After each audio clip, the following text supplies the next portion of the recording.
Right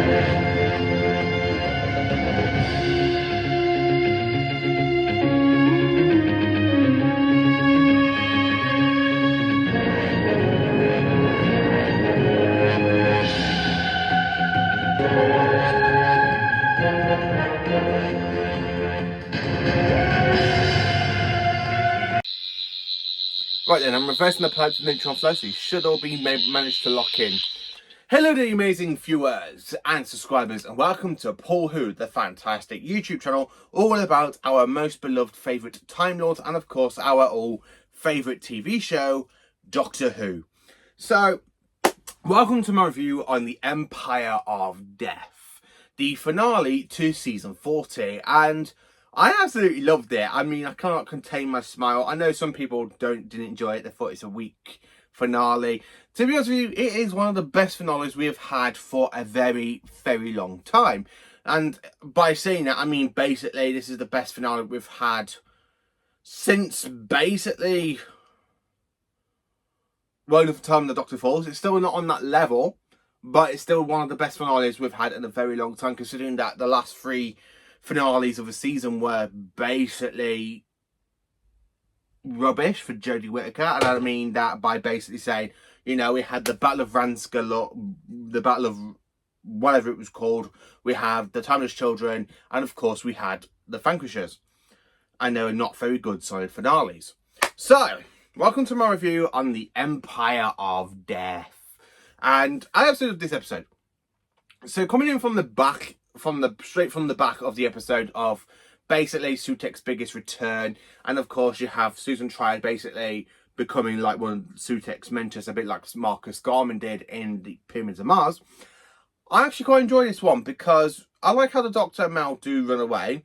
I love that scene with basically Sutek basically spreading his sand of death, like the dust of dirt or death or something like that. And I love the way how he's actually there go like that.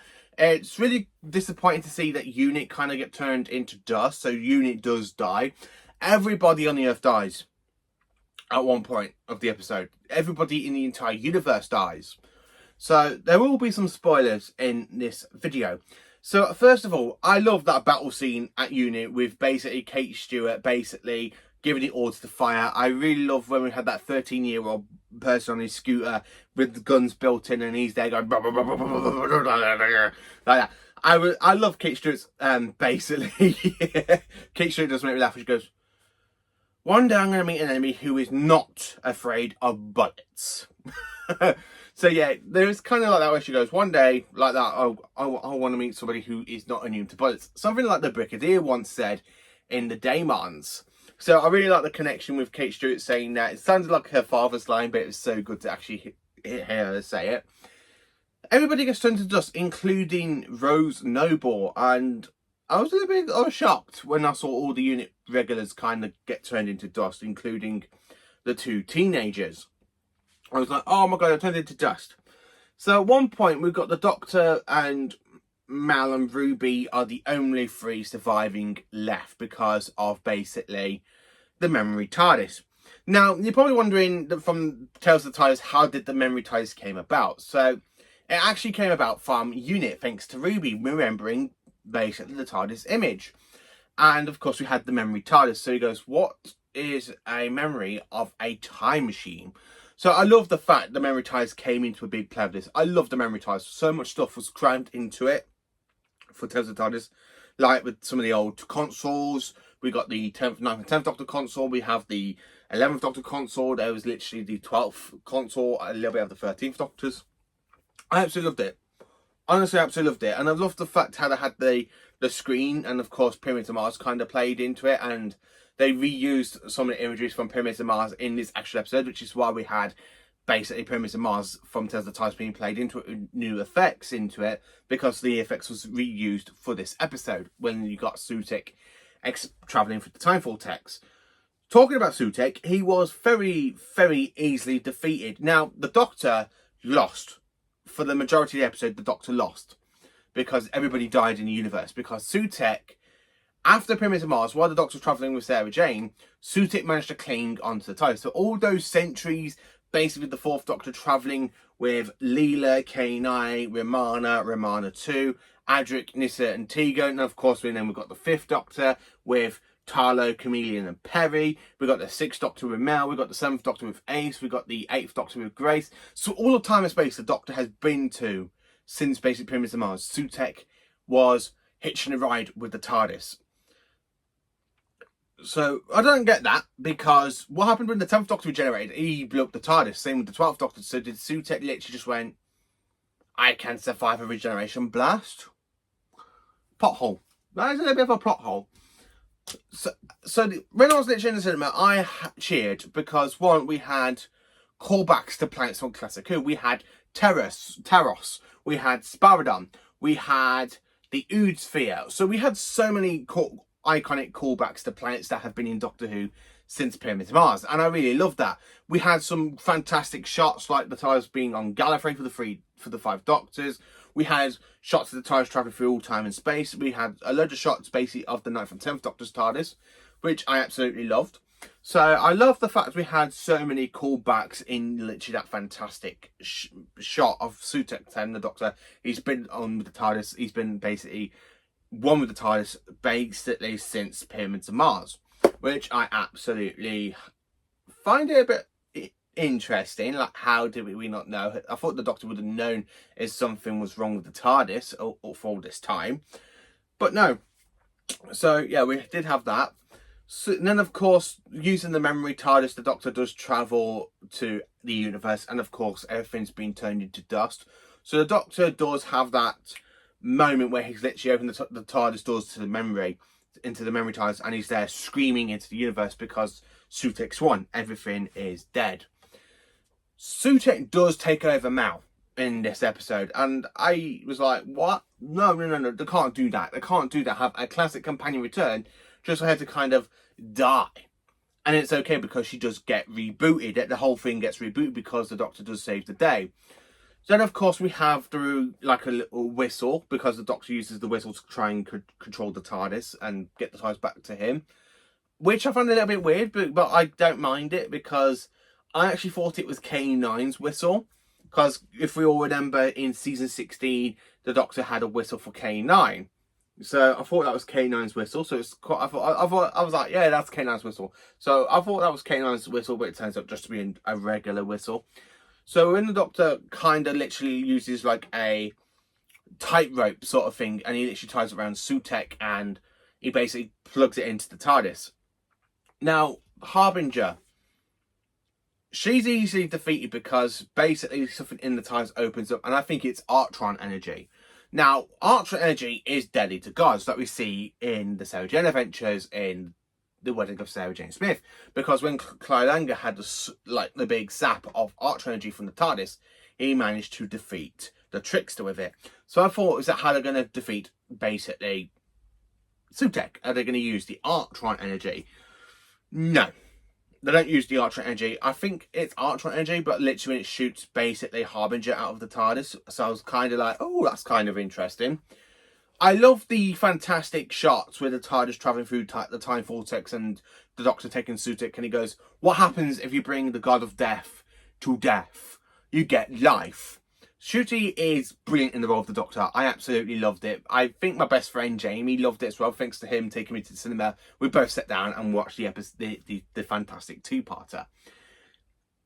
I really love the shot with the TARDIS travelling through the time vortex. I love the fact we got Sutekh kind of spurling out of the time vortex, and then of course everything coming back to life, and basically everything comes back to life. Now, when Mrs. Flood and of course Ruby's adoptive mom, Nan, or her adoptive Nan, kind of gets turned into dust, Mrs. Flood says, this is going to ruin my plans, and she turns into dust. So they do get rebooted, everything gets come back to life, the Doctor saves the day after making Sutekh travels through the time vortex, which is actually quite good. And then, of course, I'd like to know what Mrs. Flood's plan is, because I have got a theory about her. So I will talk a bit about that at the end of the actual review. Then, of course, basically, Sutekh is destroyed. Everything is timey-wimey rebooted. Everybody's happy. The Doctor finds Ruby's mom. So yeah, after the whole point of this fantastic mystery woman who is Ruby's mother, she's just a regular human. And she wasn't pointing at the Doctor at all. She was literally pointing to basically Ruby Road, the actual street name, naming her daughter Ruby, which was quite good. Then, of course, basically, we find out that she was 15 at the time, so she had to hide the pregnancy. So, basically, that's where she gives Ruby away. So, we do go meet Ruby's mom in the cafe. I love that moment the Doctor where he's literally there trying to talk to Ruby, like, you know what, we should really go. And, of course, Ruby literally walks in, the Doctor goes, like that. And I really like to shoot his performance because it's like the Doctor saying, every time, nobody listens to me. Because if you remember in Father's Day, the Doctor took Rose to go and see her dad die, and of course the Reapers came. So the Doctor did try to tell Ruby to, like, we've seen her, you know, all that. And of course Ruby does go and find her mother, and they have that connection. And then of course we cut to Cherry's flat, aka Cherry and Clara's flat, Cara's flat. And of course, with Ruby's mom, and of course, they're all there talking, having pictures, showing images of Ruby growing up. And then, of course, you got the sad goodbye. So, yeah, Ruby leaves because they think they found her dad. So, she wants to go and know her family. So, her dad doesn't know that she existed. So, that's going to be a bit of a timey-wimey thing to talk about. So, yeah, Ruby leaves. Ruby does leave. So I was a little bit disappointed Ruby leaving because Ruby is honestly one of my favourite companions. I really love her and Shruti's Doctor because they just have that chemistry together which is just so good. So the fact Ruby leaves at the end of the season, it really gives me like Martha type vibes with Martha. Because when Martha literally comes in for one season and basically then she goes and leaves at the end of season 29. It's just like, it's Echoes. It's like Echoes but done differently. The ending's quite good as well because the Doctor does go off travelling in time and space. Then, of course, we have Mrs. Flood breaking the fourth wall once again. And then, of course, it cuts to Doctor Who will return. And, of course, we don't have nothing for the Christmas episode. We've got no trailer. We've got nothing. So we've got 6 months of not knowing what's going to happen in the Christmas episode. Damn. Got it. I really wanted to have a trailer or something just to say, this is what's going to happen at Christmas Day. Look forward to it. We want you to have the best Christmas. We want you to be happy Doctor Who's back. And of course, we don't get nothing. So, the episode, how do I rank it and rate it? Well, it's definitely a 10 out of 10 for me. It's not the best season finale, but it's definitely in the top 5 for me for the modern era because it's not on the same level as Bad Off and Partner of the Ways or World of a Time and The Doctor Falls because they are still the top best finales in the kind of the modern era for Doctor Who for season 27 and of course season 36. So it is definitely up there. It is a lot better for me to say it is better than basically Omega Ghost and Doomsday because I actually do quite enjoy it over the season 28 finale.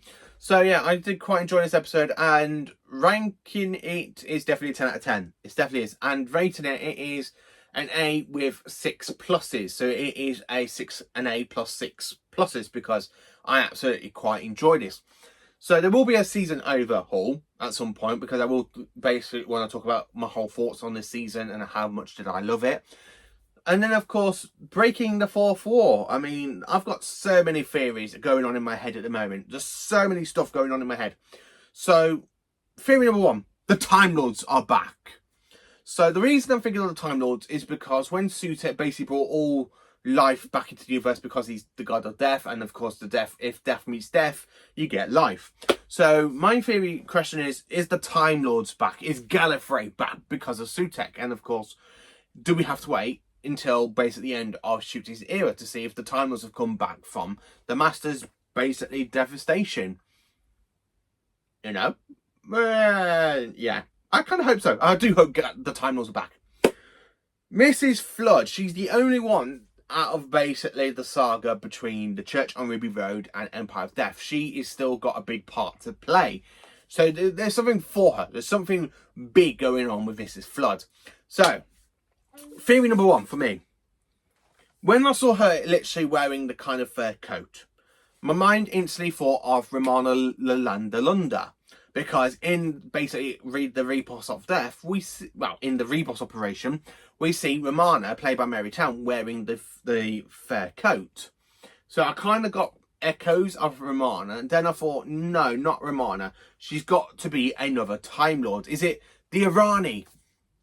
And I thought, you know what? Is it the Irani? Is she going to be the Irani? I was like, oh my god, it could be the Irani. I don't think it's the Irani. It could be another Time Lord we haven't met. Is it Morbius? Is Mrs. Flood Morbius? Is Morbius being returned and regenerated into female form? Now, there is so many theories I have seen, like people saying, oh, Mrs. Flood is basically River Song old, or she's Susan. I don't think that. I don't think she's Susan. I don't think she's River. I think she could be another Time Lord. Now, if Sutek is the god of death and bringing everything back to life, is he going to... did he bring back the Time Lords, and that's how Mrs. Flood is a Time Lord? Is she somebody completely different? Is she another god? Don't know. I have got a load of theories about Mrs. Flood, so I will have to do a proper video talking about my theory on Mrs. Flood. Because I did do a theory on Susan Twist, and that never happened, because I thought she was actually going to be like Scaroth, the Jagaros, but she wasn't. So she was basically a human that Sutek kind of manipulated, reborn quite a few times through time and space. So yeah, the episode itself is actually quite good. I did actually enjoy it, but I got a load of theories. Like, is the Time Lords back because of Sutek? Is Mrs. Flood a Time Lord? I'm thinking, could she be Morbius? Could she be Omega? Could she be the Irani? But I don't think the Irani one's a bit too far-fetched, to be honest with you. I think is she another Time Lord we haven't really met? Is she the Time Lord from the Invasion of Time with the production barrier and basically watching the space where the Farthans come through from in the Invasion of Time? We just do not know. She's good. She's good. And we do know something is going to happen to the 15th Doctor. We know there's something in his future that's going to come and cause his regeneration, because that was hinted at in the fourth wall. And I'm kind of thinking, I don't want Shooty to regenerate in season 42. I kind of want to have season 43 with Shooty, let him have 3 seasons. Possibly let him have 4. Let him be the first modern Doctor to have 4 seasons under his belt, and then let him go off to regenerate into basically the 16th Doctor. So yeah, this is basically my review, my thoughts, and a little bit of my theories, basically, on the Empire of Death and Mrs. Flood. What do you think? Let me know in the comments. Please do like, subscribe, and share, and join me for more awesome Doctor Who content, and join me next time for my overhaul thoughts on season 14. And then, of course, I will have to do my unboxing video in August when I get the steelbook of the season. And I'm going to be honest with you, I love this season. I got to do a big massive video how I rank every single episode. I haven't really added Empire of Death into it yet, because I'm literally about to go out later today. So that will be another video. So anyway, what did you think of the Empire of Death? Were you disappointed? Did you think Sutek was easily defeated? Do you think it wasn't a good series finale? I think it's one of the best ones we've had since series 10. I did quite enjoy it. I enjoyed it more than the Whittaker finales. So stay tuned. Thank you for watching, and join me for more awesome Doctor Who content on Paul Who, the channel all about Doctor Who.